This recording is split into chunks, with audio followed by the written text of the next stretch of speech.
All right, starting a new broadcast right now. Okay. All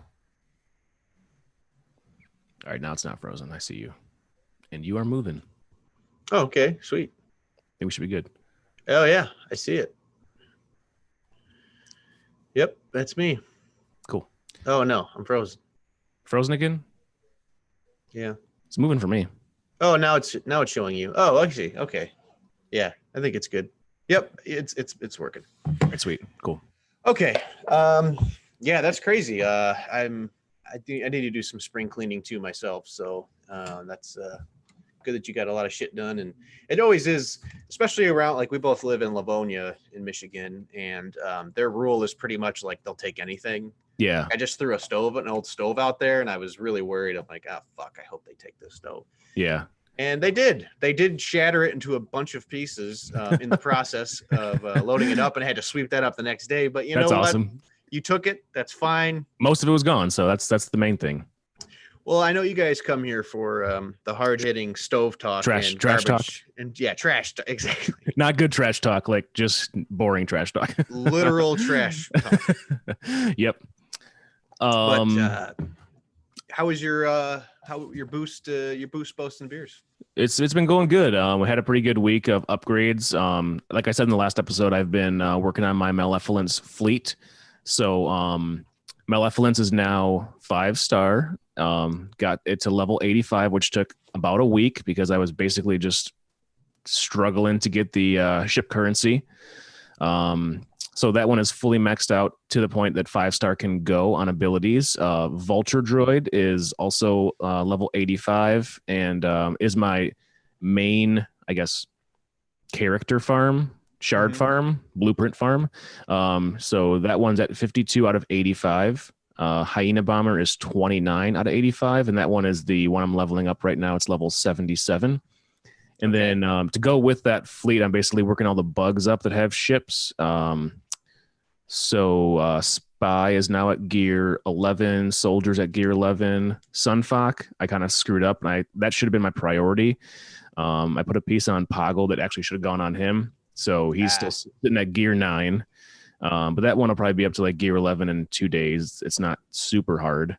Poggle's gear 12 now, upgraded him to gear 12. That's cool. the issue that I had with the Sunfok. I was like, oh, sweet, I can finish off gear 12. And I was like, God damn it. Yeah. Normally I go for the gear 12, but really what I was trying to do was get the ship stats up. But no big deal. I can finish that in a couple days.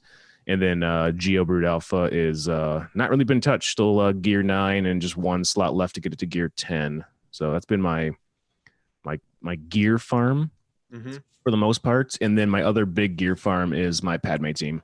So Jedi Knight Anakin is now gear 12 plus 3. I think it was gear 12 plus 2 last time. I've been focusing on Padme mostly. She's now relic 4 and just waiting on finishing the heat sinks off to get her to relic 5. Sweet. Because we're doing light side Hoth, I got some get 1 currency from the special missions, and I was able to 7-star my Hermit Yoda. Very nice. So that was cool. That's pretty much it for like the characters and ships that I'm working on. How was yours? It was pretty good. I gear 12 General Kenobi. Plan to take him to gear 13. Nice. Definitely want to do that. According to our buddy DeSchnaps, he's pretty much mandatory to be at gear 13. Yeah. For the gas event, which is what my focus is. That was about it. It's only been a week, so not a ton of stuff is really upgrade. As far as upgrades go, I haven't upgraded a ton. Yeah. But I did have a lot of fun playing the Grand Arena Championships, as always. Yeah. The first round was intense. I'm sorry, the first round wasn't too bad. I got a win fairly easily. The second round was hairier. I've been doing a lot more reconnaissance when I can on my opponent. So I type in their name in .gg and try to find their profile and figure out kind of what squads they use, what are they typically setting for defense. That Grand Arena Championship history feature is so awesome on .gg. I really got to use that more often. I just I ignore it. I know people are using it quite a bit to like get an edge, but I just don't touch it. I should. It's really useful. I used it because my second opponent was higher in GP than I was, but the valuable information I got from it is that I already knew they were 130,000 higher GP than I am, and that's not a huge difference. Yeah, that's not terrible. They had both Revens, a solid Padme team, and an R7 General Grievous. So based on looking at their history, they were saving all of their meta teams for offense, basically. Right. So the only thing they did put on defense was their General Grievous. So I decided that I was going to beef up my my defense a little more than usual. Yeah. I normally just kind of do the same thing and let it roll, but I beefed up my defense a little bit more because I thought that would give me an edge. So they burned all three meta teams on my front lines, and Nice. they couldn't clear the rear zones, which is Sweet. awesome. Yeah. And they got tripped up on my Chimera with bugs and houndstooth. They couldn't clear it, so that felt awesome. Nice. So they attacked before I did. So in response, I attacked. It did pretty good clearing out the bottom zones to at least see what was going on in the back. I tried to clear out the front. So for me, I have 2 defensive teams in the front zone, and then 2 in the rear, 2 in the front on top, and then a ship in the back. Yeah. I think we probably have the same. That's my setup too. Okay. So I like to clear out the 2 on the bottom so that I can see who's in the back territories. So I kind of can plan for what I'm going to use in the top territories. So I did that, and I wasn't too scared by their back territories. I worked on the front territories, or the top territories in the front, and I got tripped up on this crew. It was like a crappy crew lead too. It was like they were like a 78,000 GP first order squad. But because I spread myself so thin on offense, beefing up my defense, they just gave me fits. Like I had my Night Sisters left, and I didn't want to waste them on this team. Yeah. So I ended up using 12 different teams. Dang. That's crazy. I know. I kept burning through lower tier squads, like just trying to, I take out one member, and then I just kept going through it and banging my head against the wall. But I ended up having to use my Night Sisters to take crew out, which I did. So you should have done that from the beginning, basically, is what you're saying. But I shouldn't have, because I got the arrest warrant feat. Oh, nice. To unlock the cup Yeah. profile. Yep. So you have to attempt to inflict stun 200 times, which I had no problem doing with all my junk ass teams I took against this solo crew. So I got that portion unlocked. But I ended up winning that round, so that was cool. Then the final round was also intense. My opponent was strong. They actually had 443,000 more GP than I did. Oh, dang. That's a lot. Yeah, that's significant. Yeah. We had similar offensive and defensive numbers, because that's another thing I compare as I look at their profile in the game. Like when you go through the Grand Arena Championships, you can click on their profile and view their inventory. Yeah. I compare our stats in GAC, and ours were very similar. So it kind of gave me some insight that they put on they set out a decent defense and have a pretty potent offense. So again, I went defense heavy because I wanted to kind of trip them up. And I really should have beat them, but I didn't, because I had problems with their Geonosians in the back territory. I used my Darth Revan squad, which is like, it's a low tier Darth Revan squad, and it's a hodgepodge too, because I don't have Malik or Sith Trooper. So it's Darth Revan lead with Fallen Bastila, and then I throw Emperor Palpatine and Vader and Thrawn normally in there, and just nuke them with dots.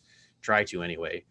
And I couldn't beat them, and they were not even that tough. They were like 89,000 GP. I should have handled them easily.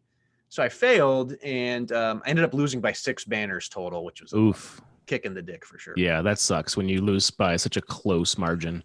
I know, and that would have been easily the difference had I beat the Geonosians. Yeah. And what I learned afterwards is that I'm a fucking moron, and I didn't have mods on my Darth Revan. What? Yeah. What'd you do? I took my mods off for light side territory battle when we were doing light side Hoth. Uh-huh. I took my mods off my Darth Revan on like put them on my Juhani just to have mods on her because I don't have her own. She doesn't get her own set. She's not special enough for her own set. And I never put them back on my fucking Darth Revan. Oh my gosh. And this whole GAC, I've been struggling to beat Geonosians, and I'm like, what's happening? Like, why is Darth Revan not just wrecking face here? Like, this should be an easy win for me with high banners. So we can blame that on Dish Snaps, right? Yes, I blame Dish Snaps, 100%. Take no ownership. That's our territory battle officer, or one of them. Yeah, one of the TB gurus, along with Dish Snaps and Jansen. Yep. But yeah, so that's totally my fault. It appears I may be able to make Kyber. I'm about halfway to Kyber after this battle. So, or after this round. So we'll see. I hope I can make it. There's 3 more chances, right? Yeah. So I'm hoping. Fingers crossed. But why would it be easier? Well, I have mods on my Darth Revan. Oh, gotcha. That makes sense. I'm hoping anyway. And, I upgraded General Kenobi now, Gear 12, so he's tankier, and upgraded his mods. So, we'll see. Wow, that was a long weekend. I didn't do my GAC, so you want to talk about that now? Perfect. Yeah, let's do it. I know we don't have a ton of like new content to go over, but I think we're gonna have like a 2-hour long episode here either way, so it's fine. Mm-hmm. GAC, I also had a really good week for a change, which I usually don't. GAC is one of the areas that like I like to do, but I'm just not good at. I don't know if it's I put too much on defense or what it is. I should look up the .ggs more, but I had some good rounds. So in my first matchup, it was a really easy one. I don't think he did too much to try to blow through. That one was 12-12 to 965. So pretty handled victory there. I took out the whole top. That's what I try to do first because I want to see. I want to see what the fleet is like. I guess what you're doing is probably the way to do it, to see what characters are in the back. But the opponents that I face tend to put like very heavy stuff in front of their fleets, so I need to take them out anyways. Okay. So I don't want to waste teams on the bottom that I can't then use on the top. My opponent though struggled with my General Grievous squad, just couldn't get through it. Like took out Magna Guard and B2, and then went at it like 4 more times and just like kept losing and loading turn meter. So he made some mistakes there. So I got the first win. Second matchup, I took out all of the top on first attempts. The fleet was like super squishy. It was like a endurance squad, I think, with a bunch of really stupid ships. He's probably putting his like second best fleet out there. And then he only went after 1 squad in each of my front zone, which I don't really know why. Just I guess didn't think he could beat the other ones. He left turn meter on my Padme squad that I had for the first time up for Jedi Knight Anakin, and just didn't work out for him. So that one I won, I think even higher banner wise than the first one. That one was 1156 to 758. And then in the third matchup, I looked at the guy that I was facing and I was like, okay, he's quite a bit better than me. I think he was like 300,000 stronger than me. So I was like, well, I'm probably not going to win this one. So what I really want to do is make sure that I get that crate profile pick. Got to get that crate profile, bro. The feat that was, but I never thought I'd be smuggling myself. So that was my main thing, was what squad can I take out so they can ensure that I win that feat. So I went at his bounty hunters, where I usually take my resistance team in. I took in Old Ben, Farm Boy, R2, and C3PO, whatever the squad was for that. I forget at this point. Maybe Han and Chewie were involved. And I just wrecked him like real quick. It was like, man, that was overpowered. I did not need to take that squad in against him. Yeah. And then all the other teams there, I was like, I really can't beat these teams. They were all like ones that even if I used that squad in, I probably couldn't beat them anyways. So my opponent came back and took out my bounty hunters, but lost somebody or didn't have full protection. And I ended up winning the third matchup by 1 single banner. Wow. 1 banner. Yeah. That's crazy. Oh, We each took out congrats. one. We took out one squad each, but I won by one banner. That's hilarious. But the biggest victory of all is that I got the crate profile pick. Oh, that's So who needs Zetas? exactly. You got the crate, man. I was like, I don't need Omegas or Zetas. I need the crate Right. profile pick. We got a few people watching. Stephen Bradshaw, how you doing? That's our buddy Slevin from the guild. Nice. IFC's And on. IFC, Imperial Force Crush. He asked where the beers are at. The beers are being drank. Nice. And then Victor is Lycan, right? Yeah, it's our buddy. The Lycan. He says he's been with always us forever. confident. Oh yeah. He said he's always confident in my fleet battles. I'd rather see what's on the back bottom as far as strategy goes. He wants to No, see your you're bottom. wrong. He wants to see your bottom is what he's doing. He wants to see that back bottom. want- But you yeah, wanna thanks for tuning in, guys. Appreciate it. Yeah, awesome. Do you want to talk alts at all? Yeah, sure. We're just gonna take our time in this one. We got a lot to talk about, and we've got nothing but time on our hands. So That's right. yeah, alts did pretty good. I lost the first round. I was just outgunned. My alt brick hard node. 80,000 GP. They just had, I don't know, they just had way more developed squads and mods on them, and they just had more in their arsenal than I did. So I lost pretty easily. But I won the last two pretty easily. People's fleets generally really suck, I found. Oh yeah. In this low GP brackets, like people just skip it, and it seems like they just go in right for all on characters. I've seen people even with like they have relics already, but it's like, what? How do you have relics already? Yeah. But I mean, it probably money. Just pure money, just dropping dollars, or just like super hybrid folk, or hyper focus, where they're just that's the only thing that they just focus on one character, right? But whatever.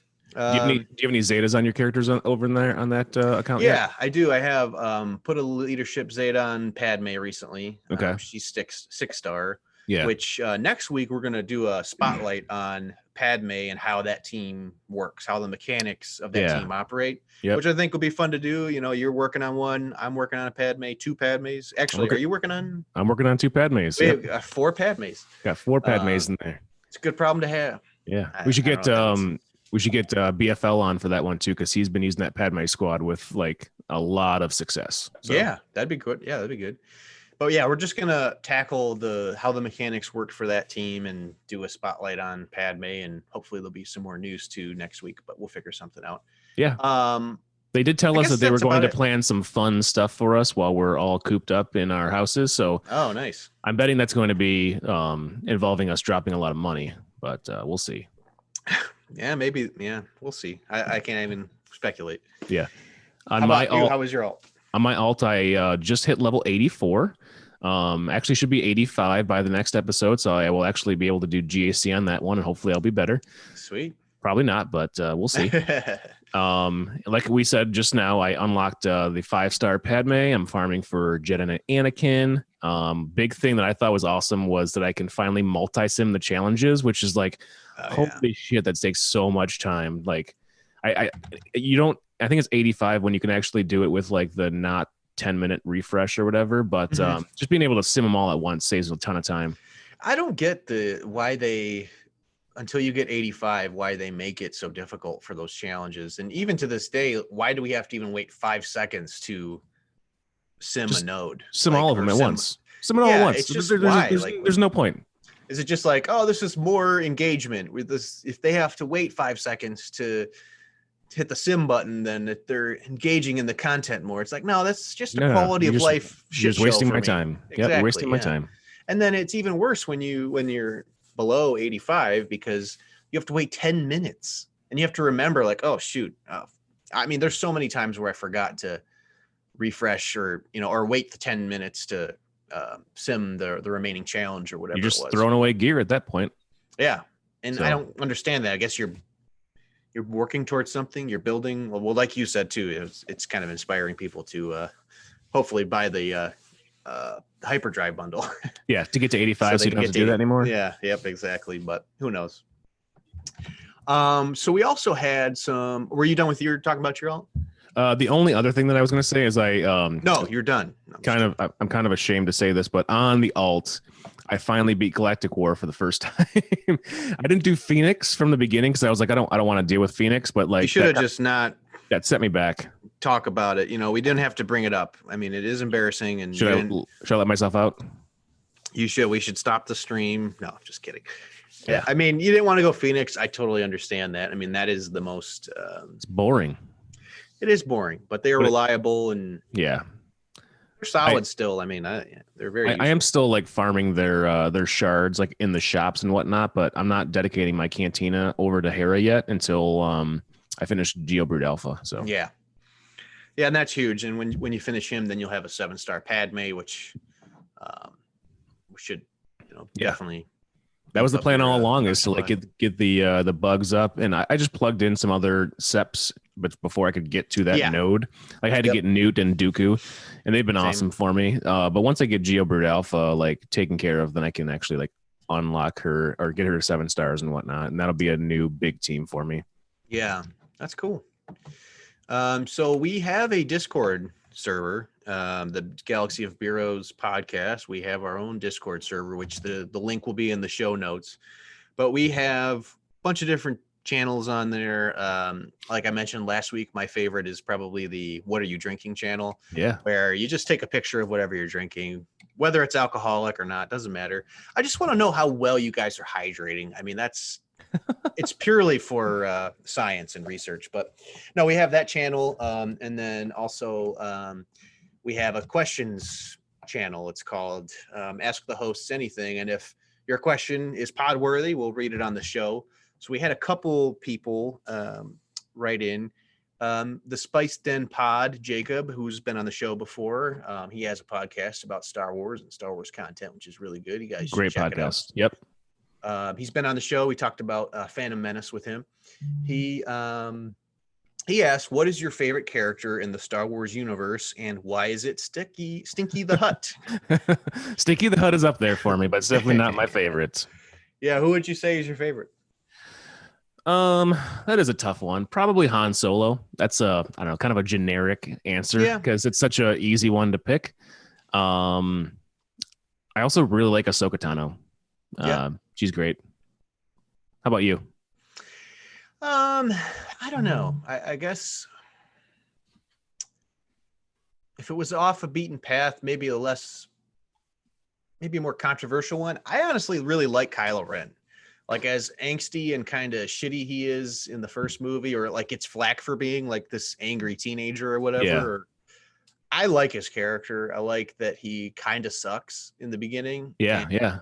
It's a really good arc that he goes through, I think. Exactly. Yeah, exactly. He starts getting more powerful in Rise of the Skywalker, and then really, or not Rise of the Skywalker. He's like God mode in that at that point. Yeah, but he sure is.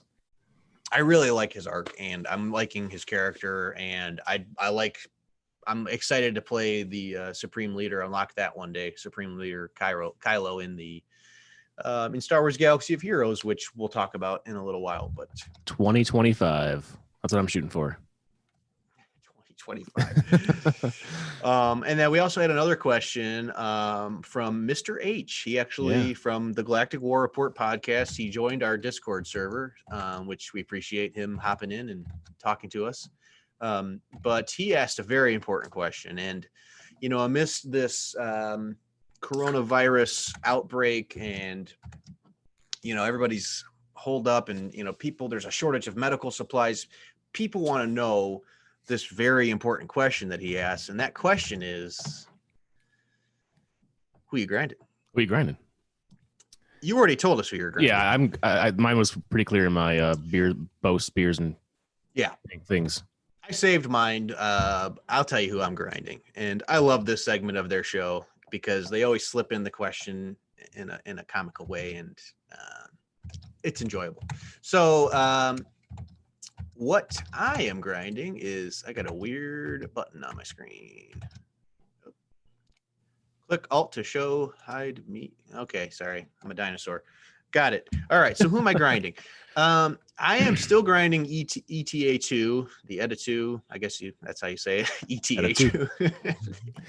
Estimated time of arrival. Yeah, I botched that one. I'm 41 out of 85 on it. I'm also farming Kylo's command shuttle. Yep. Which is It's a nice node. It is a Scion nice shards. node. Yep, I'm doing the Scion one too. I think I'm like 30 out of 100 on him, but I got 25 more to go on the command shuttle, so I Yeah, can okay, nice. You're get the further along than me. finalizer. Yeah, I'm only 43 out of 85 on it. I've been doing 2 refreshes on it. Okay. And then the rest of it goes to gear for the Padme team that I'm Right. working on. This is the last ship that I would need to hopefully complete the Hux event. That's the only one that I need. I have 7-star and hopefully high enough galactic power to complete the event and start getting those shards, because I'm going for Hux, his capital ship, the finalizer. And then I am still plugging away at my Death Trooper grind, which is 56 out of 100. This is a very dumb grind, but it's almost over, and I'll get back to grinding signal data after, like a good boy. And why are you doing that one? I use them in my Night Sisters. It's a great Night Sisters counter. I don't use my Imperial Troopers against Night Sisters. I'm sorry. Gotcha. I don't use them in my Night Sisters team, but he's great for the Trooper squad. He can really take out. He helps prevent revives against Night Sisters. That's huge. He's just awesome. I mean, even at 6-star gear 8, he's still just formidable and pretty tough. Yeah. But I like them. I've always wanted one, and this is just this is dumb. When I don't get gas due to low relic levels, remind me of my decision to grind Death Trooper. Okay, just remind me, make it sting. That's all I had for questions. Did you have anything else? Not really. No. Okay. Well, I do want to get into the Yingling Brewery when we're before we get into hard meat. Yeah, for sure. And like I said, guys, if you are on our Discord, feel free to ask away. And again, if it's pod worthy, we'll read it on the show. And we are the sole arbiters of what is pod worthy. If it's not Discord worthy, we'll get rid of it too, because it's not for play. Yeah, right. Yep. It is to an extent, but some things maybe not. Yeah, I mean, and it doesn't have to be show related. We prefer if it's Star Wars related, but if it's not, that's fine too. Yeah. Go ahead with Yingling. All right. So DG Yingling and Son is the oldest operating brewery in America. It was established in 1829, and by the 2018 volume sale measure, it was the largest craft brewery, the 6th largest overall, and the largest wholly American-owned brewery in the United States. It's headquartered in Pottsville, Pennsylvania. In 2015, they produced 2.9 million barrels, and they have been putting these out in 2 Pennsylvania facilities and a brewery in Tampa, Florida. This actually has a really strong connection to my family and our history. They kind of came up in the same general area in Germany that my family was in, like Stuttgart. Yeah. The name Yingling is an anglicized version of Jungling, which was the founder's surname, and it is the German term for a young person or youngster. So Yingling kind of is the same thing as youngster. Oh. It is a family-owned brewery that is traditionally changed ownership only through purchase by the offspring of the previous owner. So it's a family-owned company, and you can just order Yingling Lager and you'll get this one. They have a couple other varieties, but like this is the one to get. Nice. They got into a little bit of, kind of political stuff when the owner of the brewery came out and was staunchly against unionizing at his plants, which I think is something that most business owners don't want to happen. But he was very anti-union, and there was a big, boycott of him. And then once the 2016 campaigns came along, he endorsed Donald Trump, which also created a lot of boycotting of the brewery. Oh, okay. So use that as you will, whatever you want to do with it. Yeah. The chat is popping here too in YouTube. Yes, Levin just unlocked gas, I believe, and congrats on that. He asked if he should finish Malik or finish gas. Oof, Ooh. it's a tough one. I would I say mean, gas, right?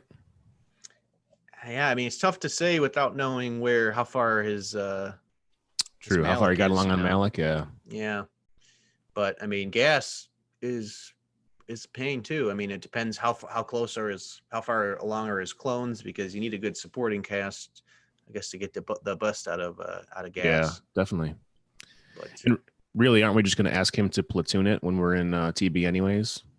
yeah, probably, yeah. Where I don't think gas is a platoonable tune, but Malik is, right? Yeah, for sure. It's always a pain in the ass when you like put so much work into a tune and then it's like, just throw it in platoons. Oh, God Yeah, damn it. exactly.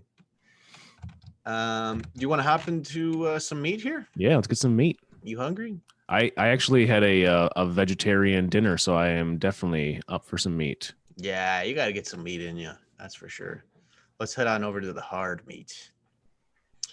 We are going to figure out a way to have the podcast music recording simultaneously with the live stream eventually, but today's not that day. We're not sure how that works. This is a work in progress. That's right.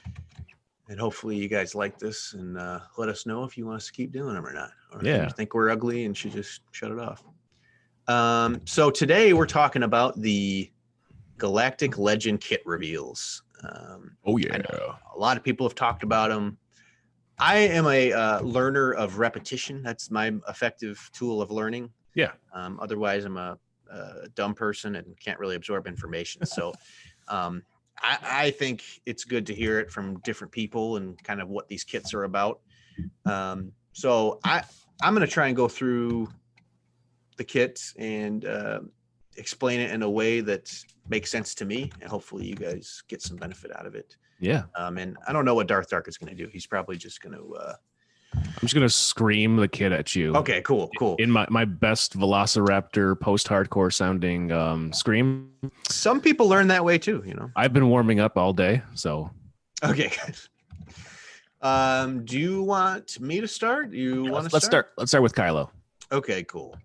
So Kylo Ren is finally here. Supreme Leader Kylo Ren. Yep. Is what they're going with. He is dark side. Go figure. He's an attacker. He's a leader, and first order. Those are the tags.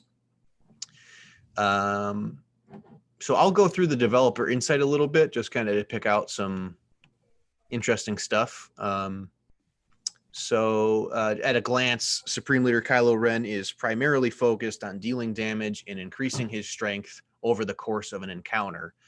But he doesn't care about keeping his squad mates alive throughout the battle, which is big surprise. Very evident in his kit and true to his character, I suppose. I would say so. His stats grow through a new effect called Siphon, which we'll talk about. And gets strong towards the end of encounters. It's very badass. Yeah, it's pretty cool. So I like this part. Supreme Leader Kylo Ren's Galactic Ascension event, Heir to the Dark Side, takes you through Kylo's story in the Rise of Skywalker, up to the battle atop the wreckage of the Death Star. It's pretty epic. It's cool. Yeah, cool battle. At this point in the story and this part of Kylo's journey that this unit represents, Kylo is still held by the dark side. It is consumed by his goal of crowning himself the ruler of the galaxy. So pretty cool. That's basically I'm going to go through for the developer insight, and I think the other stuff will be we'll hop back into it when it's pertinent to his kit specifically. Yep. Because these are long kits. These are pretty in-depth kits. So many abilities. So many abilities. There's a lot. So Kylo Ren, his basic brutal assault. This requires a Zeta. Inflict immunity for 2 turns on target enemy and deal physical damage to them twice. If the target was stunned, deal damage again and gain advantage for 2 turns. If it's Kylo Ren's turn, he gains 10 Siphon until the end of the encounter. So Siphon, the text for Siphon is this unit will gain 1% of a stat per stack, and the target will lose the amount gained. So essentially, it's an exchange of stats. Now, how exactly that's going to work is not quite 100% crystal clear, I think, for a lot of people at this point. And CG made an attempt to explain it, but it doesn't quite make sense to me. But I'll explain it as far as I understand it, what it is. So that's a key there, the stun. If the target was stunned, he deals damage again, and gains advantage for 2 turns. So he can attack 3 times if the target is stunned, and he gains advantage, which again, advantage is your guaranteed critical hit on your next attack. So I try to think of that in terms of what other first order members stun.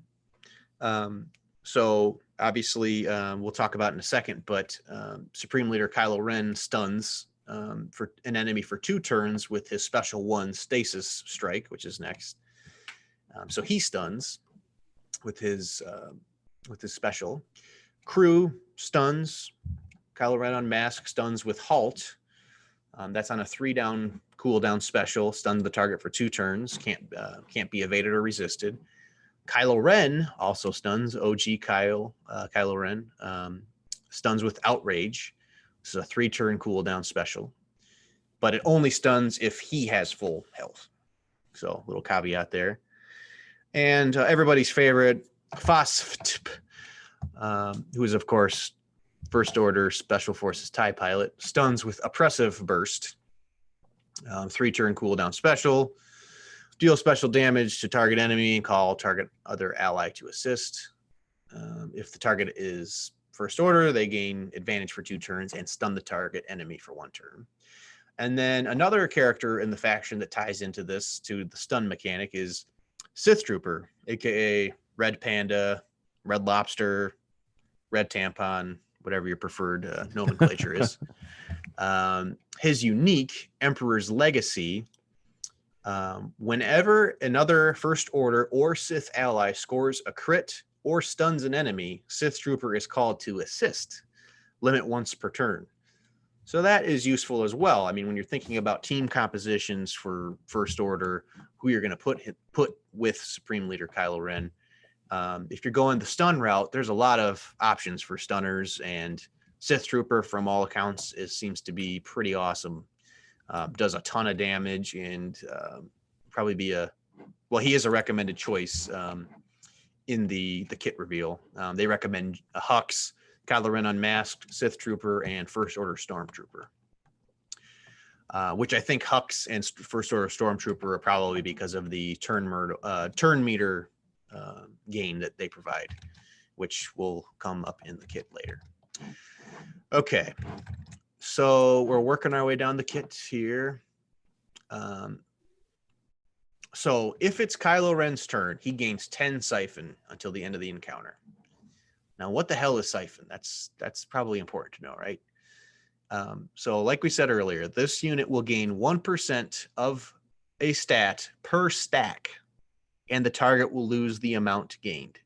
So the way I see that is, on his basic, he's going to gain 10 Siphon. And by gaining 10 Siphon, essentially that's going to translate to 10%. That's the way I'm understanding it. Is that kind of what you garnered from it, or have you read much on this, Darth Darkett? Oh, he's gone. He's just letting me pontificate. Okay. He's like, bricks on one. I'm just going to give him a minute here, let him go through his spiel. But anyway, that's how I understand it. So the next ability here that we should talk about is Stasis Strike. It's a cooldown of 3. This is his special number 1. This also has a Zeta, so there's 6 Zetas total needed for these Galactic Legends. Stasis Strike, cooldown 3. Final text: dispel all buffs on all enemies and stun target enemy for 2 turns, which can't be copied, dispelled, or resisted. Like I said earlier, this is his stunning ability. Then deal physical damage to target enemy, and Kylo gains 20 Siphon until the end of the encounter. On a critical hit, Kylo gains 40 Siphon instead. This attack can't be evaded. So another way of gaining Siphon, which is a big part of his kit and this new mechanic,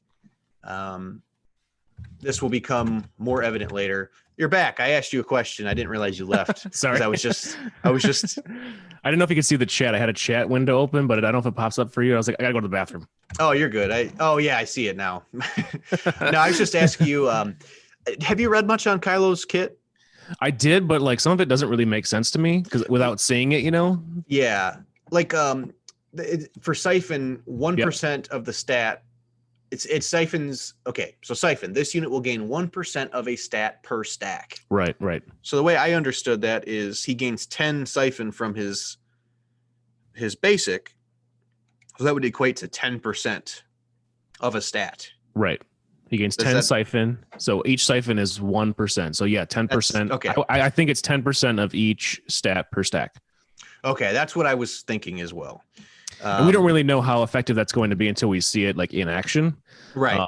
So it's the debate is like which galactic legend is going to be more powerful. It's like, well, we don't really know until we see him in action. So exactly. Yeah. It's tough to say, but I mean, reading his kit, it does seem like I believe that Siphon, which we'll get into it. I'll just keep going in the kit and then it'll make more sense later, hopefully.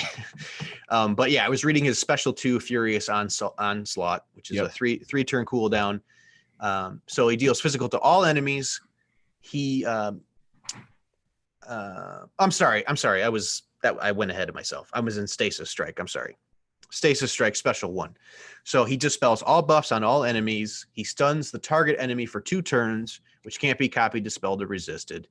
Then deals physical damage to target enemy, and Kylo gains 20 Siphon until the end of the encounter. So it's pretty wicked. He gains 40 Siphon. Yep. If it's a crit. So on a critical, he gains 40 Siphon. This can't be evaded. Okay. So that's another way of accumulating Siphon. So if he crits, which I think the logical decision would be to use this first, to use Stasis Strike first, because yeah, that makes sense because you're getting more Siphon out of it than you are the other one. Yeah, you use that one. You stun the target, which is another that's going to feed into the basic. Which again, if the target enemy is stunned, you're going to attack 3 times instead of 2 times on the basic. So you're just doing more damage. Well, the buff dispel is huge too, because like if you're using this in a first order squad, then the resistance squad is not as effective against it as it was before. Yeah, right, and they're very buff dependent. Yeah, very absolutely. buff dependent. Yep. So now we're on to special 2 Furious Onslaught, which is also a cooldown of 3. Final text. This one requires a Zeta as well. Deal physical damage to all enemies. So this is a big AoE attack. Kylo siphons mastery from target enemy. This is doubled if they were stunned, which again, stunned is a big part of his mechanic or how his kit works. So I think that's going to be important for determining the surrounding cast that you put with him. Right. Then dispels all buffs on all dark side or debuffs on all dark side allies. And grant them advantage. Yes. It's huge. That's a big part of that too, is like that you can all the debuffs that were on your team, they're gone, and they also get advantage for 2 turns. That's big. Yeah, that's pretty nice. So Siphon Mastery. So this varies from just plain Siphon. There's a distinction here. So they kind of explain it a little bit more in the developer insight. They go into it specifically. So Siphon Mastery. Siphon Mastery represents Kylo learning your techniques and fighting style over the course of the battle. The Siphon icon doesn't do anything on its own, but it represents the percentage of stats stolen when used in conjunction with other abilities. So the ability that uses Siphon will specify which stat it will steal from. It doesn't, but that's what they say. We don't know because, again, the Siphon mechanic just says you are essentially stealing a stat. Yeah. They don't specify. So anyway, in the case of Kylo Special 2, Furious Onslaught, Kylo steals mastery based on how many stacks of Siphon he has. So if you used Special 2 and then you used your basic and you crit on the Special 2, you've got 50 Siphon at that point. Siphon would feed into the mastery Siphon. Does that make sense? Yeah, I think so. So they're intertwined. It's kind of confusing because Siphon feeds Siphon Mastery, but there's also you also just are siphoning if somebody doesn't have Mastery, because Mastery only applies to characters that are relict. And when you're siphoning, the opponent's also losing that much of their ability too, right? The effectiveness Yeah, of the ability. So it's not just that like you're gonna gain that; they're just not gonna have the effectiveness that they can rely on. but you're gaining their stats. Right, right, right. So in terms of stacks, so yeah, you're weakening them and you're gaining that strength. It's almost like But a health. It's like a health steal, but for abilities.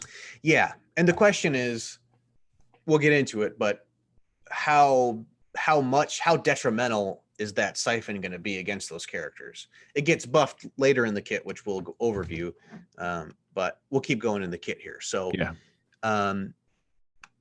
So I'll go back to the math here for siphon, but I'm just going to work through the kit here for a second, just so you get a bigger picture of what this kit's all about. So his leadership, Supreme Leader, it's called. A Zeta, go figure. So all dark side allies gain plus 40% mastery and plus 50% critical damage. Pretty good. Whenever a dark side ally loses advantage without scoring a critical hit, they gain advantage for 1 turn at the end of the turn. So whenever a dark side ally loses advantage without scoring a critical hit, they gain advantage for 1 turn at the end of the turn. So they never get rid of it.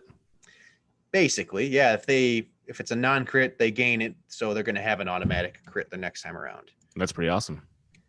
It might be, because later in the kit, it's kind of I don't know. I don't know if that would be a good thing, having advantage or not. Whenever a dark side ally gains advantage, if they didn't already have it, they gain a bonus based on their role. So tanks gain taunt for 2 turns, attackers gain critical damage up for 2 turns, support and healers gain 20% turn meter. I'm sorry, advantage is good. Turn meter is where it gets dicey. Disregard that. Advantage is fine. And that'll become evident here in a second. So his unique 1, press the advantage. Final text, Zeta. Supreme Leader Kylo Ren is immune to stagger and can't gain taunt effects. And enemies defeated during his turn can't be revived. So essentially, can't stagger him. He can't taunt. And this is the Night Sister proof mechanic built into him.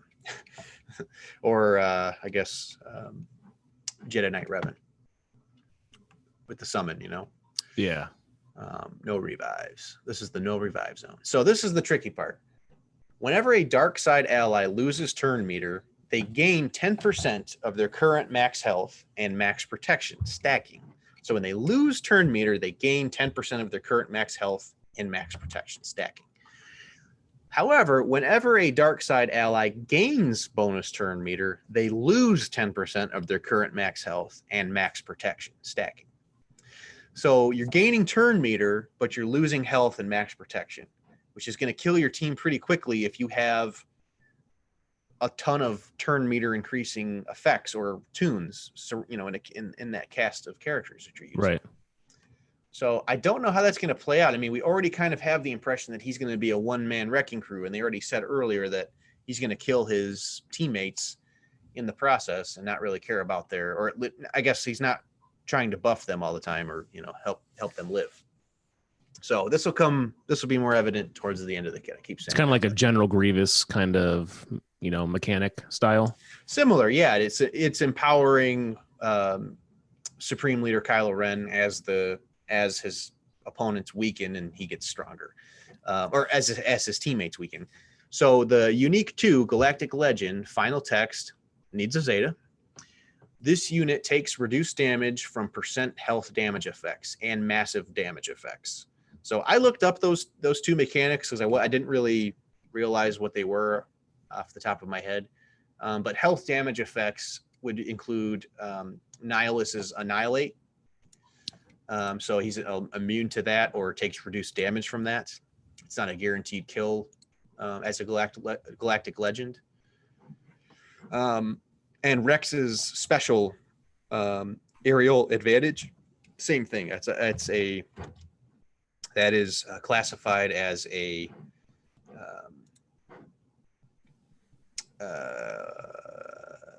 percent health damage effect. Sorry about that. And then massive damage effects include Savage Opress, his special where if you're below half health, it's an automatic kill. You familiar with that mechanic? A little bit. So basically just kind of prevents those abilities from affecting them, or at least nerfed a little bit. Sure. They take massive damage from destroy effects, excluding raid bosses, and are immune to stun effects. So they can't be stunned, which is crazy. That is crazy. So when I was reading that kit before, you're going to be targeting not Galactic Legend Ray. You're going to be attacking somebody else, and because then you can't get that stun train rolling with all of the benefits of stunning. So you're probably going to be killing her last if I had to guess, but who the hell knows? Okay, so here's another part of the unique. This is all in the same unique Galactic Legend. This unit has 10% max health and max protection per amplifier level, per relic amplifier level. Yeah. And damage they receive is decreased by 30%. That's pretty sweet. That is very sweet. This is like a totally another echelon of character. It's sweet if it's on your team, and it's not sweet if you're facing it, basically. Right. So now we get to the fun stuff. This is his ultimate, Depths of Rage. Now, the ultimate, is that one that doesn't unlock until you get to relic level? Yep. It's unlocked with purchase of 10 ultimate ability materials after meeting requirement relic amplifier level 1. So actual real money or crystals or what? I guess we don't know what 10 ultimate ability materials look like. I would assume it's going to be something new, or I don't know, new currency. Those are going to be like maybe part of like the relic upgrade for that one, or or multiple. Well, I don't think it's going to be part of the relic. I think that's going to be its own thing. I think that's just saying to get the ultimate, you have to do some kind of purchase. Not purchase in the sense that you have to use materials. How we accumulate the ultimate ability materials, I don't know. Okay. Or maybe the ultimate materials include Zetas or something. I don't know. I'm not imagining like it's just a strict paywall. If it was, that would. You're not imagining that? I mean, I'm sure you can expedite it with some type of paywall, but they can't make it. They can't make you spend money on the game. I wouldn't think. Have you played this game before? They can totally do that, and I think they might. I can see like being like each ultimate ability material costs you 2,000 crystals or $10. Yeah, maybe. I mean, they can't make it solely a money grab. Yeah, crystals I can see, because then you can earn crystals. But it just would take you a long time. I can't see them just saying, absolutely not. Without spending money, you can't unlock your ultimate ability, because that would just, I mean, who knows? But that'd be stupid. They haven't done that before. You can unlock everything in the game. It would take you longer, Yeah. Okay, so ultimate charge. And this requires at least 60% of ultimate charge to activate this ability, which we'll get into. So ultimate charge, Supreme Leader Kylo Ren gains 2% ultimate charge whenever a dark side ally deals physical or special damage to an enemy. This percentage is increased to 5% on a critical hit.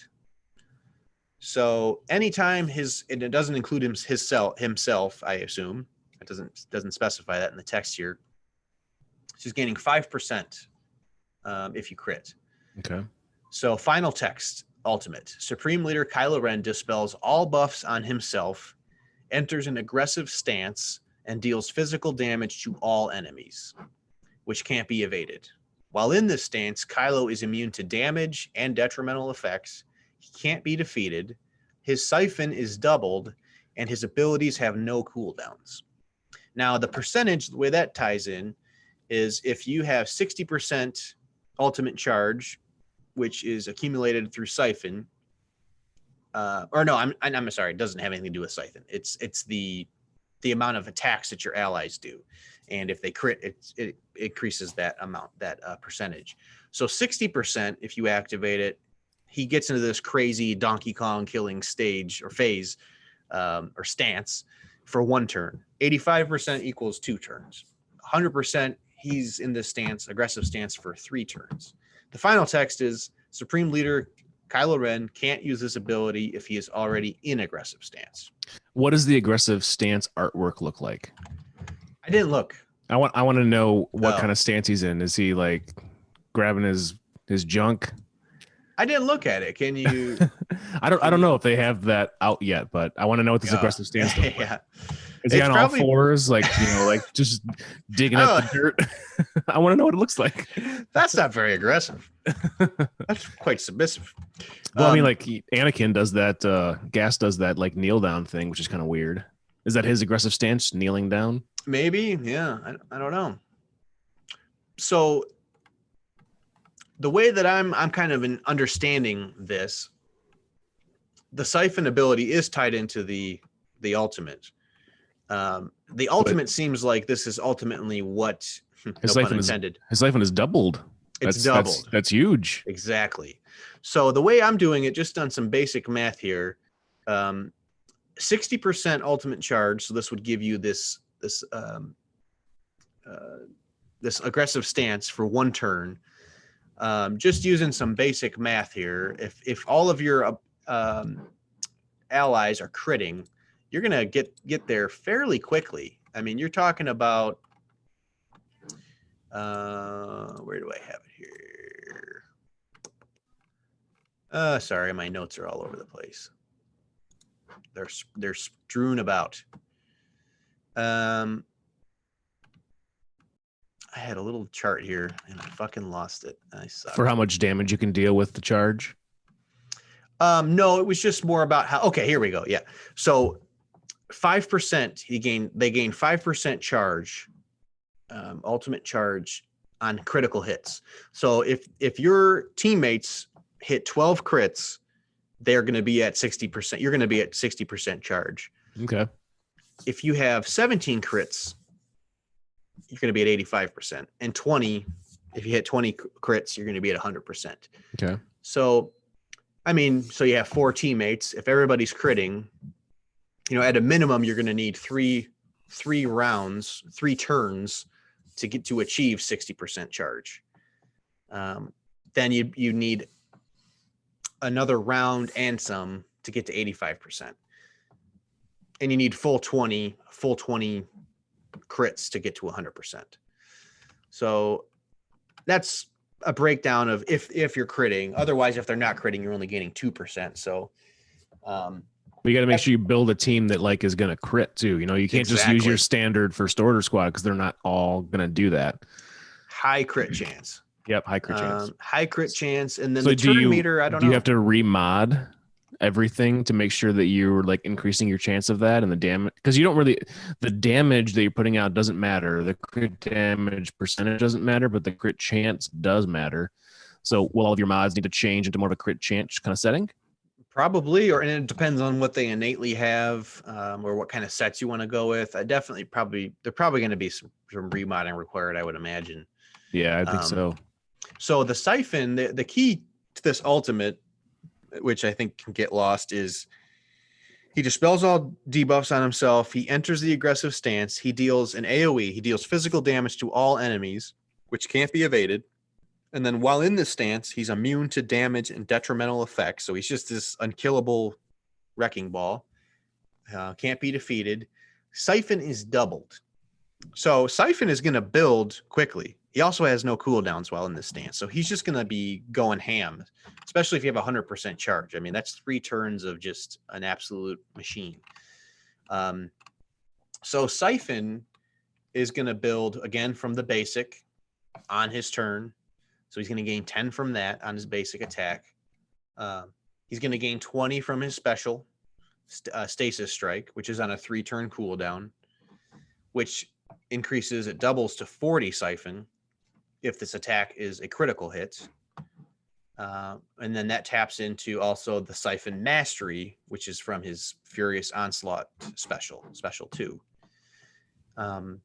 So you're going to be siphoning the shit out of some mastery once this stuff builds. I mean, I think Siphon is going to build a lot more quickly than people realize, because his basic, you're going to have 10, that's 10%. Then you're going to have 40%, likely going to have him with high crit chance, or at least he's going to have advantage a lot. You know, the first order is a very crit chance, advantage centric faction. So there's just going to be tons of Siphon, I think, and I don't think people are really realizing how quickly that's going to build. Yeah. Because you're going to be talking about, you know, he could have 200 stacks, 200% Siphon, and you're doubling that, so 400%. And the opponent can't do anything. Their stats aren't going to be effective. So it's a lot of taking away what they can do and then turning it into more of what you can do. And the way I see this kit unfolding, I see you probably are going to, like I said, going to be attacking not the leader of whatever team you're facing.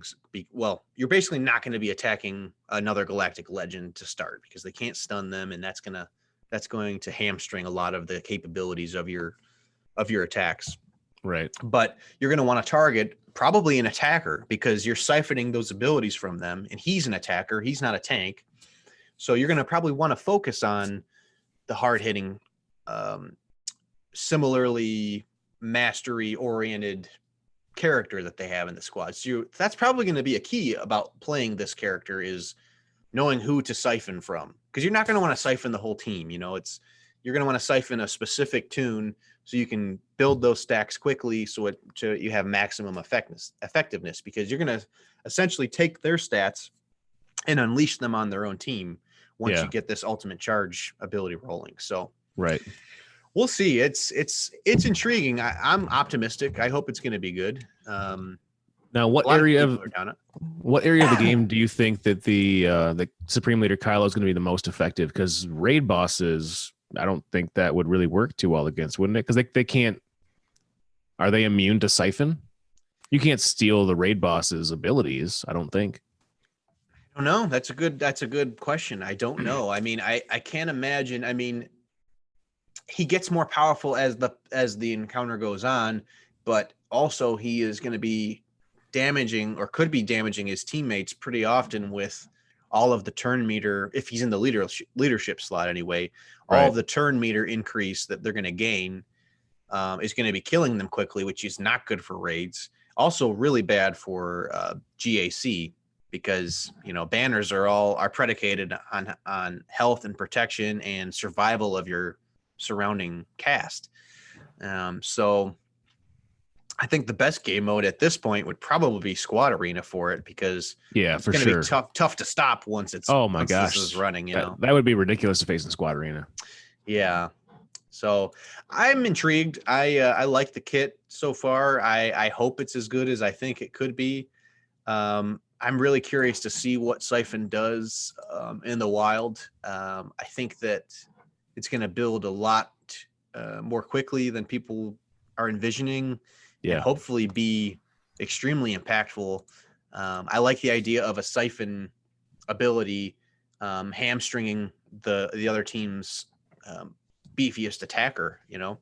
So, you know, if it's, I don't know who's going to be the hardest hitting person on a Galactic Legend Ray team, but probably maybe new Banana Republic Finn. Yeah, I think But basically, if you're making him hit like a wet noodle, and in turn making yourself, you know, hit like a truck, I like that. That's a cool mechanic. It's I like it so far. It seems to be the community is fairly underwhelmed at this point, from what I've seen and heard from different podcasts and on Reddit and things like that.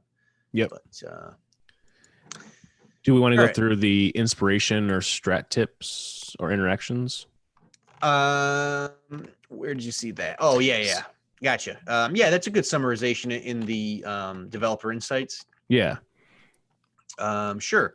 So inspiration itself, like Obviously, he goes through a lot of different stuff and a lot of character development, but he retains his signature aggressiveness. So the devs want to make sure they capture the straightforward nature of the kit and his imposing presence and confidence.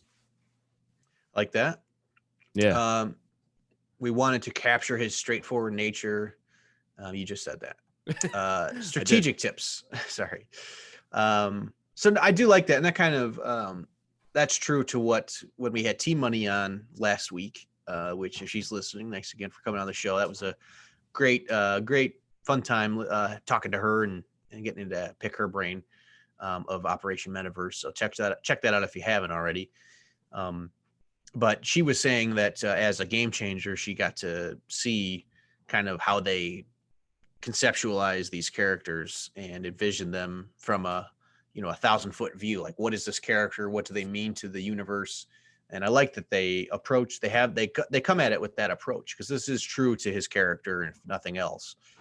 Even if it sucks, it's it's true to his character, I suppose. But so strategy tips: Supreme Leader Kylo Ren can lead a wide variety of dark side teams, as none of his abilities directly reference the First Order, which is interesting. Yeah, that's kind of cool. So there's a lot of theory crafting they can be like developed there. Is like what supporting cast you want to put alongside of him, because like really you don't need to use First Order. Yeah, and with Sith Trooper, I mean, he's a natural choice because hits very hard. Again, the anytime somebody's stunned, he's going to be acting a lot out of turn, just doing massive damage. Yeah. And he's Sith, so his unique is paired well with Sith. So you could have a whole Sith, a Sith First Order combo team. Yep. And you're going to have a 7-star Emperor Palpatine, because that's required to unlock this character. So naturally, you would think he may have a place with Kylo Ren. Yeah, I think so. So you want characters that can synergize well with the extra crit damage and advantage his kit provides, but also units that can keep Kylo alive while he powers up. One of the most decisive moments in a battle will be when you decide to use Kylo's ultimate. You really want to hold on to it, or hold out as long as possible before using it. The later thresholds cause his aggressive stance to last longer, which we talked about, but each additional threshold requires less charge to reach than the previous one. So that is something to consider. It may be effective to activate it at 2 turns, depending on what the state of your enemy team is. Maybe they're getting low on health, and this might be your chance to do a full clear at that point and wipe out the whole team. But we'll see. It's interesting. And you'll be able to see like how much you have ready to go. Like on the buff, like icons, you'll be able to see like when it's ready to go, right? Yeah. For the ultimate? Okay. Yep, it'll build, and you just basically watch the depths of rage charge. Yeah, the ultimate charge, they So call it. if it gets up to 60, then you can use it, or 100, then you can use it. Okay. Yeah, exactly. So this will be probably some separate. It'll probably just be an ability, much like an ultimate for a ship. Yeah. Like an ultimate ability. It'll just be another unilluminated icon until you've reached a certain amount of charge, and maybe gets more colorful as you gain charge. Yep. All right, so that's all I had. I have to hit the head, so you're just gonna have to be by yourself for about 45 seconds. That sounds good. While you're going, I'm going to pop open a new beer, a beer that I found in my my beer fridge downstairs that I have no idea what it is, to be honest. It is a homebrew with a yellow cap, and I always find it fun to find my homebrew selections and guess what they are, because this thing has been in this fridge for probably 2 years, so I have no idea what it is. So I'm gonna pour this guy out, give it a taste, and see what's in there. So hold on. And for this occasion, I brought my Corona. Oh, you can't see it because of my stupid background. My Corona pint glass and my yellow capped homebrew. So I think it is our Somerset Session IPA, because we usually put yellow caps on this guy. So it's going to look real nasty, but I'm going to see what it tastes like, and I'll probably get indigestion from it or heartburn. I'll explain the beer after I know what it is, because we've done quite a few, and the yellow caps are traditionally for this session. So got a lot of carbonation.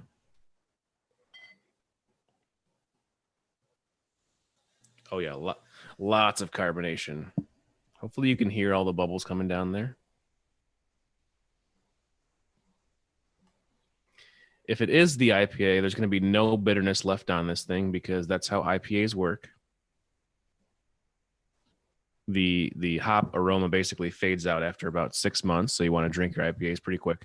It's got a good color on it still, very crystal clear. There's a lot of beer rocks in there, so I probably shouldn't drink too much of this, otherwise I'm going to get some nasty heartburn. Oh yeah, this smells real old.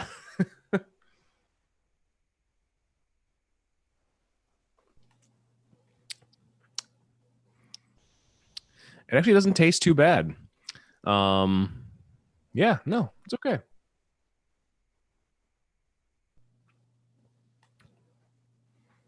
I'm not going to drink all of it because there's definitely some beer rocks in there. That's going to give me some trouble, but still tastes fine. Definitely no hop aroma though. I'm going to keep drinking my Yingling and stick that one aside.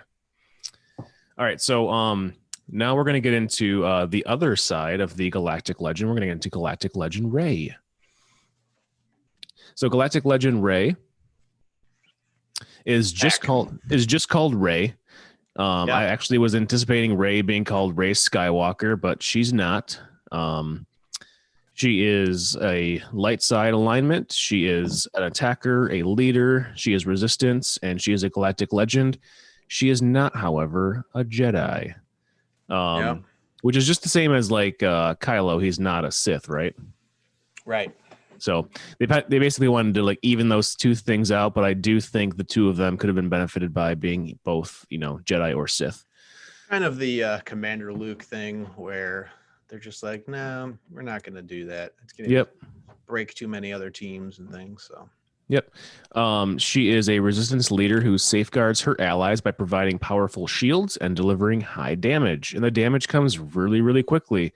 So as we were talking about Kylo's stuff kind of has to like sit around and wait for a little bit. She deals damage quick, really hard.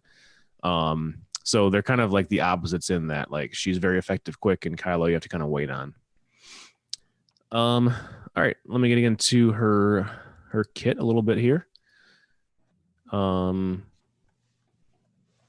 Here we go. Her basic is called Relentless Pursuit.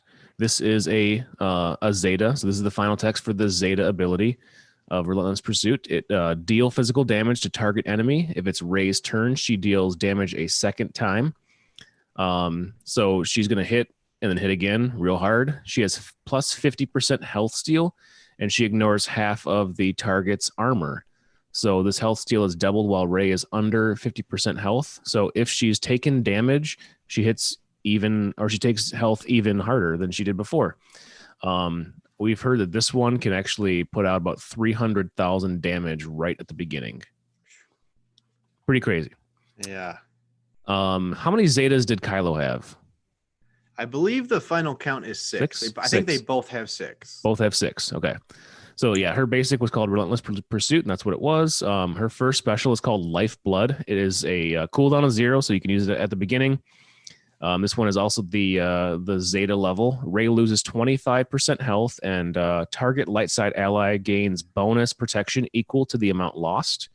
She loses a little bit of health there, but like the basic shows, she can actually do a little more with health steal when she's under 0.5% health, or half health. All other light side allies gain half of that amount. If Rey is at full health when she uses the ability, all light side allies gain crit hit immunity for 2 turns. So that's a pretty big move.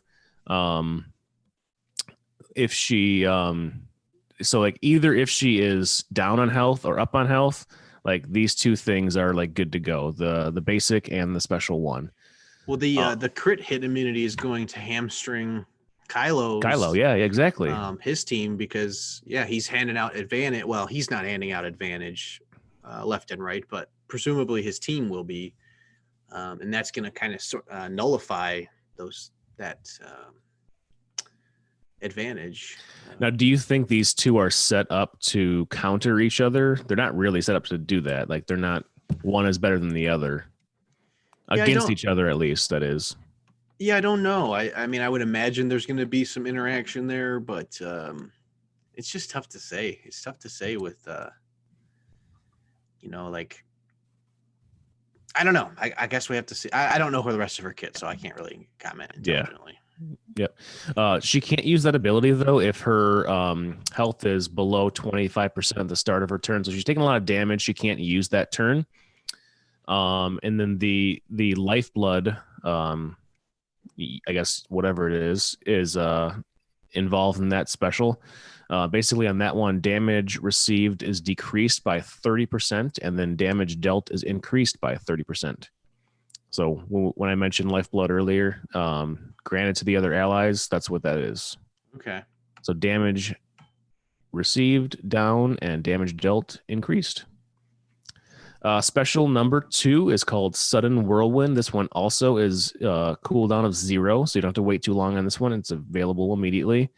This is the Zetaed version of it. You deal 3 times massive damage to target enemy, then deal physical damage to all enemies. Enemies defeated by this ability cannot be revived.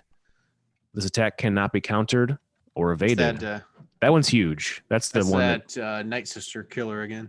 Yeah, that one can put out a ton. So, and also like if you're running like against Jedi Knight Revan, Jolie can't bring anybody back. So that's a big one. Very important. This ability though cannot be used unless a light side ally has dropped below 60% health since its last turn. So your ally, any of the allies have to take a little bit of damage since the last time you used it. Mm-hmm. So you got to kind of like plan that one out. So that you don't use it early and then you can't use it later on. Her leader ability is called Wisdom of the Sacred Text, which I thought was a weird name to give the leader ability. Real quick, this is the one that has the massive amount of damage? Was it 300 and something thousand damage? It gives a ton of health and speed for sure. I don't know if it gives a lot of damage. Well, Sudden Whirlwind, that's the one you're reading? No, I'm on the leader ability right now. Well, before that, you just read Sudden Whirlwind? Yeah, Sudden Whirlwind is the one that gives out a ton of damage. Yep. Okay. I thought earlier you were saying that it was like her basic. No, the basic is not that. The Sudden Whirlwind is the one that gives out the 3 times massive damage. Okay, gotcha. I misunderstood. If I read it on the basic, I misread it. But the leader of the team right here, the Wisdom of Sacred Text, is light side allies have plus 40% mastery, plus 30 speed, which is huge, plus 30% max health. And then whenever an enemy gains bonus turn meter, inspired light side allies gain 5% mastery stacking until the end of that encounter. The first time each light side ally falls below 50% health, they gain damage immunity for 1 turn, which can't be copied, dispelled, or prevented, and recover 50% health when it expires. So when they're talking about that it can't be like copied, that's not Siphon though. Siphon can still do that. Right. I would think. Yeah, I would think so too.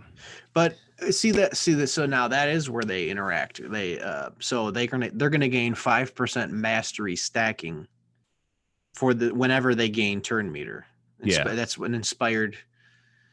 See, so that is going to Siphon is definitely going to play with that, but it seems kind of weird. Like it's just okay. You're gaining mastery, and depending on if Kylo Ren is using Siphon, which is innately going to happen. You're going to be reducing that mastery, right? With Siphon. So I don't know. That's only 5%, where base 10% is off the basic. I don't know. Yeah. We'll see. Well, and then your team is always going to be about like waiting it all out, And so does the Rey team take them out before he can do anything?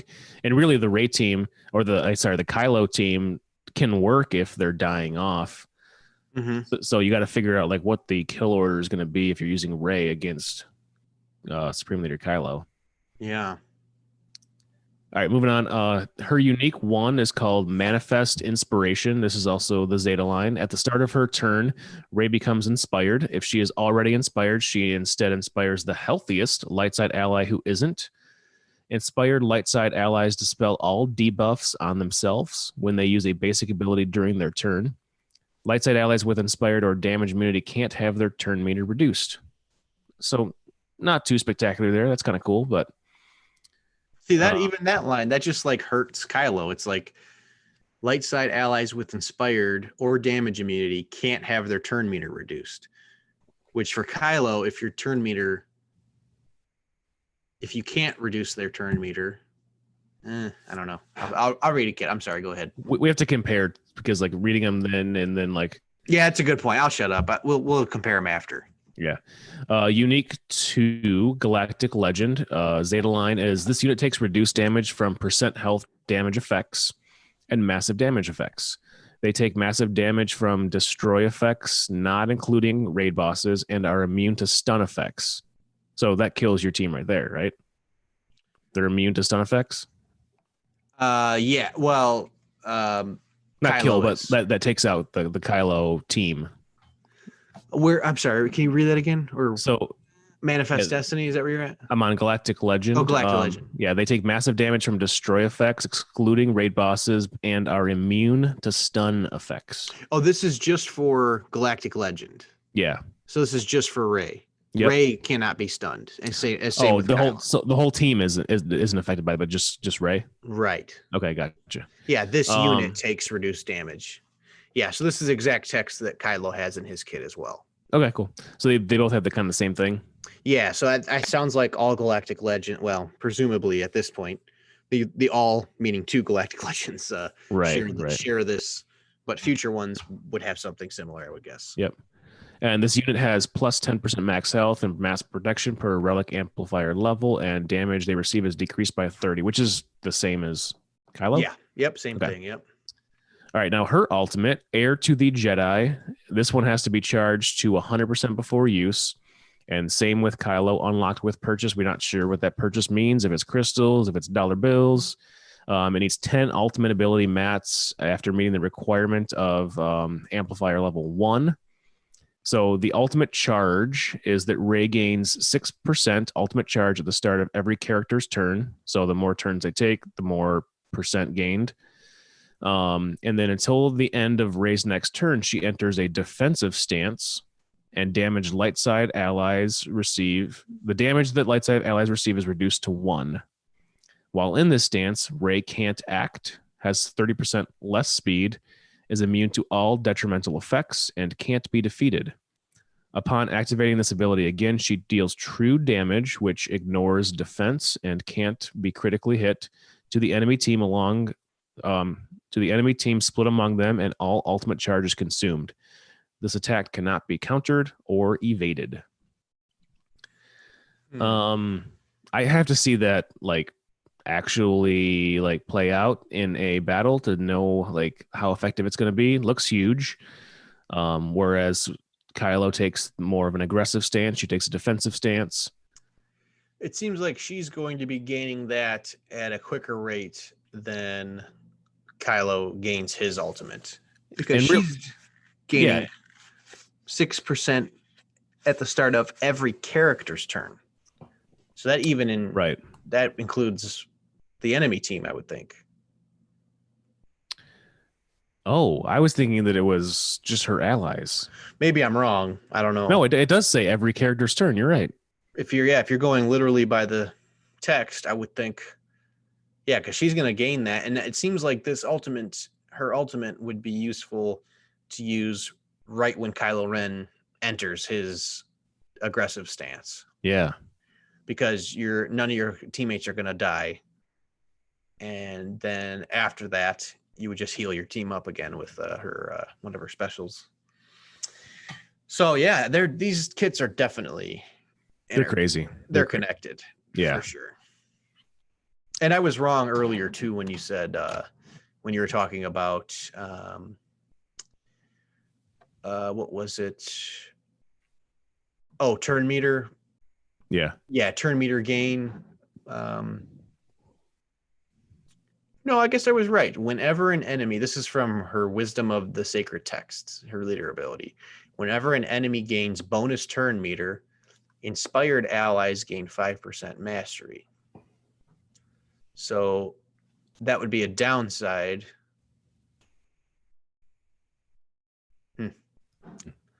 I don't know. It's weird. It's hard to imagine because what happens when from Kylo's perspective, when one of their dark side allies gains bonus turn meter, they lose 10% of their current max health and max protection. So that's the one that hurts them. Okay. So inherent in her leadership, not only do they hurt themselves, but you also are giving the Ray team 5% mastery for anybody who's inspired, Yeah. which is so you're not just hurting yourself, you're also you're handing out mastery. So Right. yeah, it's weird because you figure bonus turn meter is good. But sorry, what do you think of the kit overall? I think her kit is way better than Kylo's kit. Yeah, it I definitely think reads that way on paper for sure. maybe we have to see it like play out, but I think like overall from just the text that's there, I think like she has a better kit than he does.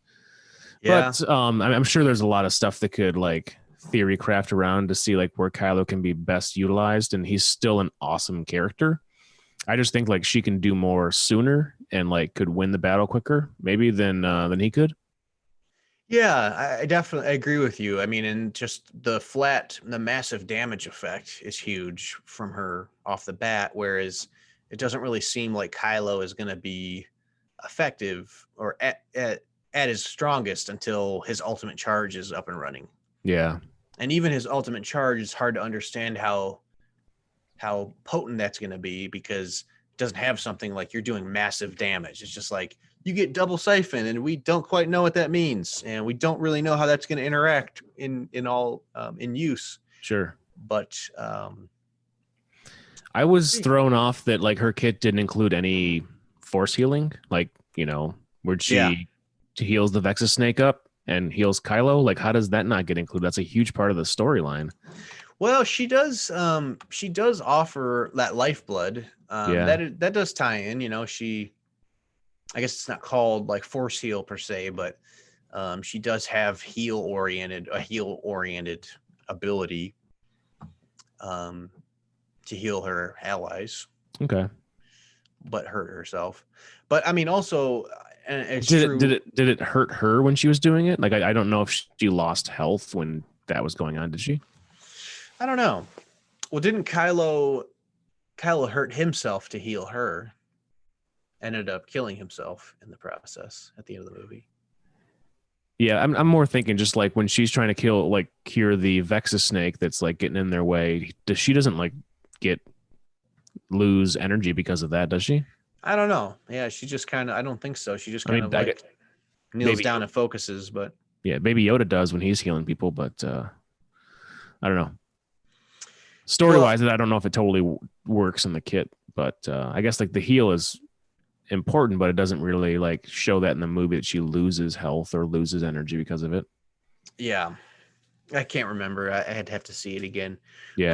But and her kit too, as far as like what game mode she'll be useful in, it's similar to what the Resistance it already is, as far as in Grand Arena Championships, they're very good because of the protection and health regeneration capabilities.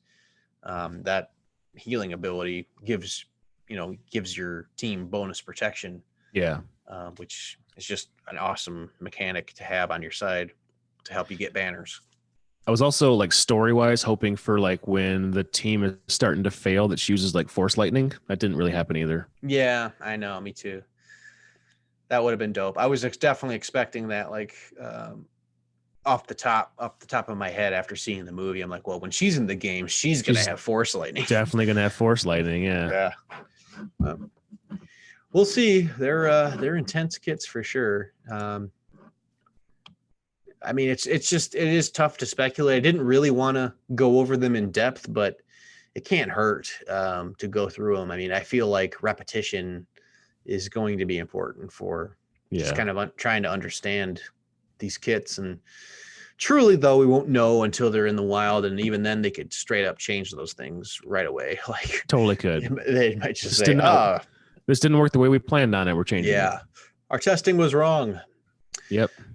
So well, that's about all I had for the Galactic Legends. How's Yeah, your how close are you to unlock? To unlock Ray? Yeah. Oh God, nowhere near it. Yeah, same. It's just not something that I'm like really pursuing. Like I have some of the characters and like it should be what I go for, but it's just not going to benefit me like long term to switch to that like right now, unless I was Yeah. spending a bunch of money. So I'm not going to do it. It's going to tank GAC as well. Oh yeah, Once totally. you start relicking those characters, because They're characters, but they're not that R5 Phasma or whatever isn't going to win you a lot of GAC battles, I imagine. No, probably not. Me, you're not getting hers, but I am. So Not going to work. but I definitely, when that grind is starting to really pick up steam, going to have to be strategic about who is relicked first. At least with the light side stuff. I mean, with resistance, you can do help. You're going to get use out of those characters. Having a relicked BB-8 and having a relicked Stick Ray. Even, I mean, she hits like a truck. Apparently, She does. Yeah. levels. Yeah. And of course, Jedi Training Ray. I mean, those are all really useful characters that can help you in multiple game modes. So that one's a little more. It's an easier pill to swallow, I think. But some of the first order stuff is, well, you do have Resistance Pilot too on the Resistance side, but Yeah. I don't know. It'll take some strategery, as the great George Bush says. Yep. Sure will. But we'll see. So you missed it earlier when you were heading out to go to the bathroom or whatever you were doing. I opened up a homebrew that I didn't know what it was. Was it bad? It doesn't taste bad, but there's a lot of like beer Oh. rocks in it, so I'm not drinking that thing. Gotcha. But I am on to my last drink that's in my fridge, and I've totally depleted all of my supply. It is Smirnoff Oh boy. berry lemonade spiked sparkling seltzer. So that's what I'm going to go for right now. I will. I'll use my imagination. I'll live vicariously through you. Finish my cold coffee. I don't even know where I got this from. I think I stole it from my parents' fridge when I was taking care of their dog. It's got a fair payment. It's got quite an aroma. Definitely berry, artificial berry smell. These seltzers, I'm just not into. Whenever I have them, I'm like, it smells good, but it doesn't taste good. What about that Bud Light Mango? That was good. That was not seltzer-y as much as these ones are. This one's kind of got like a hairspray kind of texture to it. Yuck. The Bud Light Mango was delicious, and I'll probably buy that again. Yeah, that's good. We're going to get into some events in the game, and obviously we do think there's going to be something new coming up because of the announcement they made with them working from home and trying to help us out during the social distancing. But standard events that are coming up, we have Grand Arena Week 4 on the 23rd, Training Droid Smuggling on the 24th, Home 1 on the 25th. We got a Territory War starting on the 25th as well. Smuggler's Run on the 26th, Defensive Dathomir on the 27th, and Admiral's Maneuver on the 27th. And the maneuver one is the Radis. So, what have you watched recently, Star Wars wise? Well, I've been catching up on Clone Wars because next week we're doing season 1 review. Yeah, Clone Wars season 1. We're continuing our chronological viewing of Star Wars content. That's right. So I got to rewatch because I haven't watched it in a few months. Yeah, I've been enjoying it so far. There's definitely some slow spots. I've tried watching it before, many times, like a couple times. Yeah. Normally, though, I'll talk about it next week. But I haven't really actually sat down sober and tried to focus with the mindset of understanding what's happening and being able to speak somewhat coherently about it on a podcast. So it's been a completely different experience. And I've definitely enjoyed a handful of episodes. Some of them, which was consistent with when I had watched it before, was just kind of like, Yeah, I agree. this is an episode. I don't know if I needed this, but There's usually like 3 to 4 arcs in a season, and 2 of them are good. Like yeah, the first arc and the last arc are good, and then the middle ones are kind of dull. And yeah, that can be flip flop depending on the season, but literally anytime Jar Jar Binks is involved, you know that's going to be the down arc, and like the kids Yeah. like it, but it's like, oh, this is so stupid. yeah. So that's how I felt about it. I do like the introduction of some characters that I have never seen. I mean, that I guess the viewer at this point, if you haven't watched the Clone Wars, has never really seen in action. Yeah, You know, like what's her name? The Jedi Illuminati. What's her name? Luminara, Illuminara. Illuminati. just Luminara. Luminara.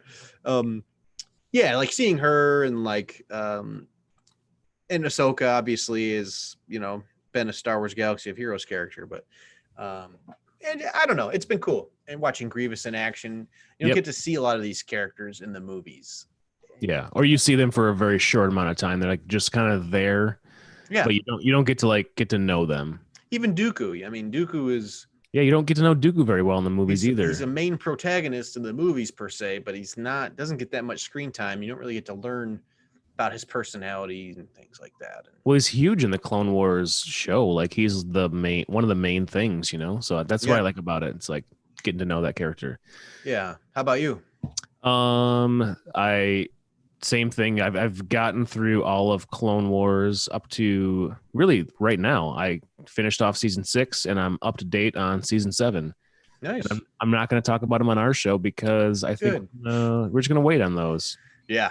I obviously don't want to spoil you, but I think like we're going to just get there when we get there. Yeah, we're going to be making our way through. It's going to be, it won't be that long.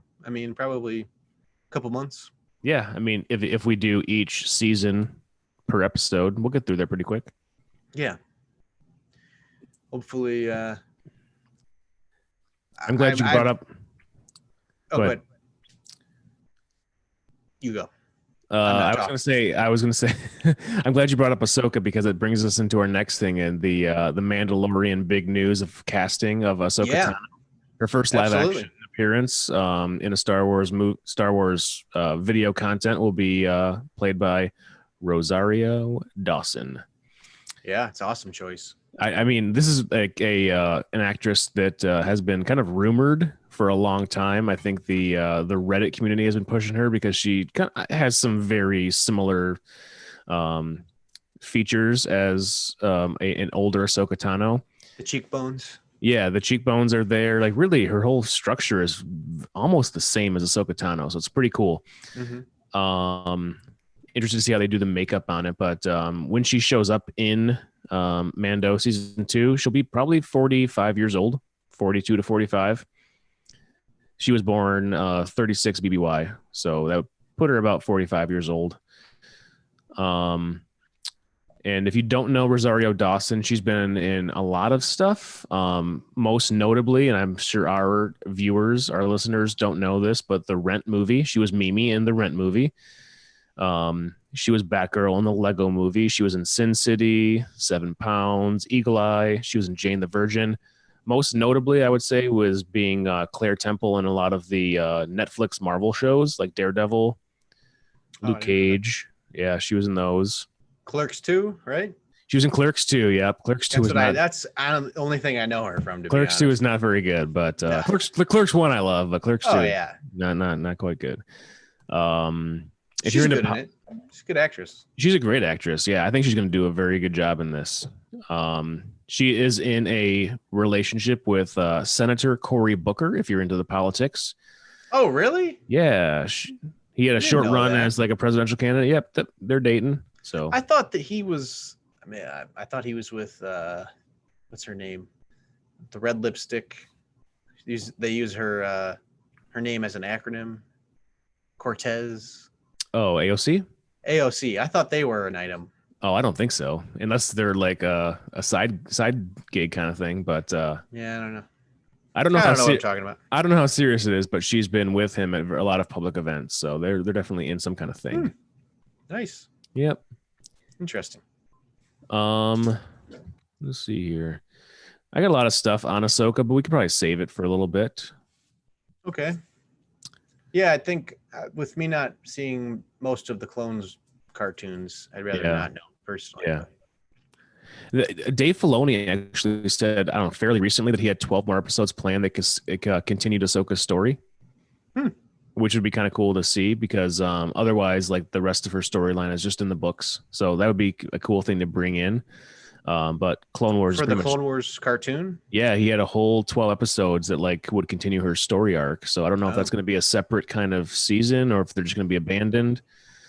Yeah, probably when they're. He said he's got 3 arcs planned for her storyline in like little 4 episode like mini segments. So I don't know if we're ever going to see that, if they're going to just like keep it off or what, but that would be something I would love to see more of. Yeah. So did you know where her name came from, Ahsoka?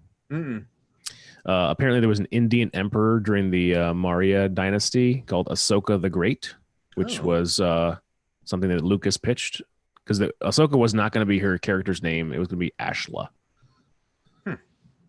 I like Ahsoka. That's a cool thing. I like Ahsoka too, yeah. Apparently there was a Togruta Jedi youngling who was in Attack of the Clones that they were going to use for her like jumping off point, but they're not related, so... other than that, the only other Star Wars content that I got into pretty hard was the Empire of Dreams documentary on Disney Plus. Oh yeah, you mentioned that. I need to check that out. It's fucking awesome. Like I've seen it there. Like when I just go into the Star Wars like category area of Disney Plus, and I'm like, yeah, I could probably watch that. I like the Star Wars documentary things, but it goes really deep into like all the trials and tribulations that faced the production team during the planning, the filming, the release of the original trilogy. So it's definitely something that you should check out. And then I watched the original trilogy, all of them, like over the last couple days after watching that documentary. So Empire of Dreams, check it out. Okay.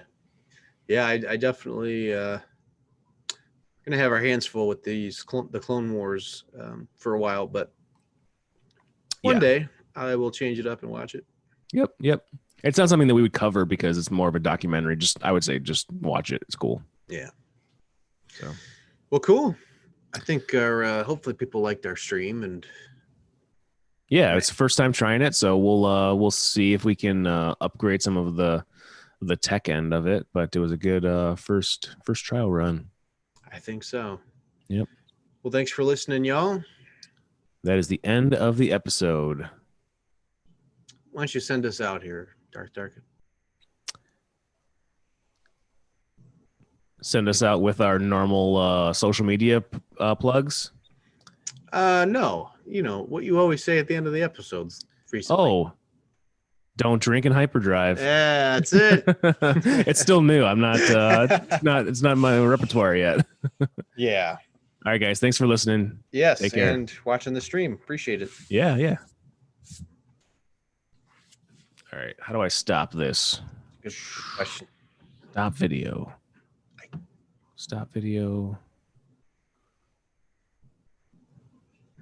I see Baby Yoda. Baby Yoda. All right, stop my audio.